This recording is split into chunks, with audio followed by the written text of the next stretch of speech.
বৌমা, আমার ছেলের কাপড়গুলো ধুয়ে দাওনি। এখন আমার ছেলে কি পরে অফিসে যাবে? ময়লা কাপড় কেন পরবে আম্মা? আরো তো অনেক কাপড় আছে, ওইগুলো পরুক। আজকে আমি ব্যস্ত ছিলাম, কালকে ধুয়ে দিবা না।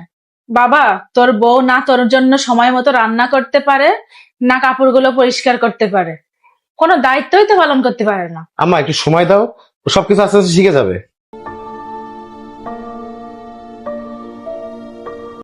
এই পূর্বা, আজকে আমি স্যালারি পাইছি।